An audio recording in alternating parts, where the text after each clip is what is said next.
Cool Twyford. Thank you, Mr Chairman. Nothing saps the legitimacy of a third-term government more than the perception that it's governing in the interests of a certain section of society and ignoring another.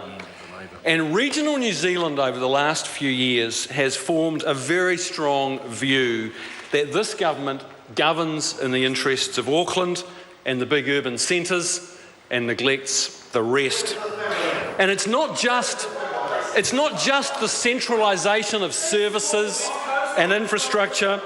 It's not just the loss of jobs, the cutbacks, and yesterday Air New Zealand abandoned Kaitaia, it abandoned Taupo, it abandoned Whakatane, it abandoned Westport, and not a word was said by the National Party MPs who represent those areas.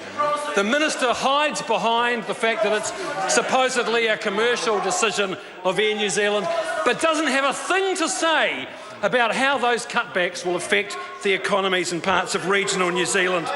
But sir, nothing demonstrates the cynical neglect of regional New Zealand by this government than their cutting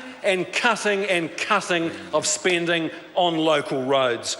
Under this national government, spending on new local roads has gone down from the 2008-9 financial year from 180 million down to 162 million in the year 2013-14. An $18 million cut, a 10% cut over the time that National's been in office. This government has been running down a multi-billion dollar taxpayer-owned valuable asset, and that is our local road network around the country. And why are they doing that? They're doing it so they can pour billions of dollars into a handful of urban motorway projects, some of which won't even pay for themselves because the BCRs, the benefit cost ratios, are so low. Now, last week, Mr Chairman, I was in Invercargill, and everybody that I spoke to raised with me the fact that Southland has been hit hard by successive cuts to the funding of local roads. Southland is not getting a fair go under this national government. The year 2009-10 funding by central government for local roads in Southland was $56 million. 2013-2014, under this national government, that had been cut to $51 million. Another 10% cut, $5 million sliced off the funding of local roads by this national government.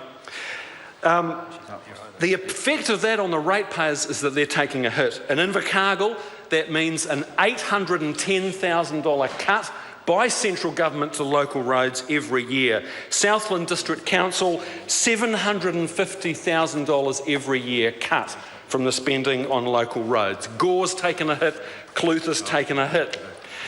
The reason this is such a serious issue in Invercargill and Southland, sir, is that Southland has the biggest network of local roads in the country outside of the Auckland super city, but they only have 14,000 ratepayers left to pick up the slack when the national government turns out the light and cuts their funding off.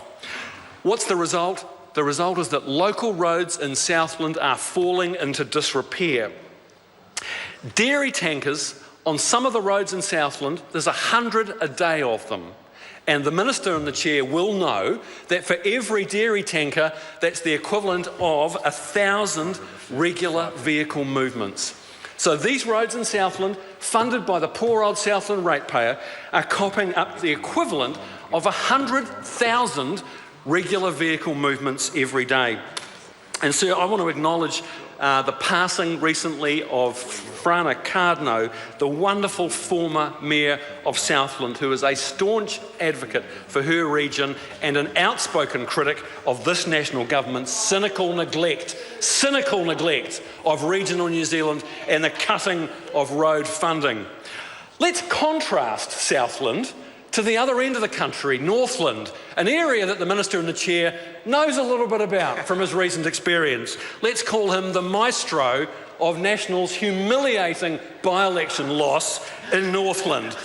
One bad poll and Simon Bridges went into a flat panic and splashed out $69 million of taxpayer funding on 10 nonsensical one-lane bridges in Northland that the Northland District Council, Regional Council, didn't even want to see repaired. Mr Chair, I was hoping to give a relatively thoughtful, cerebral speech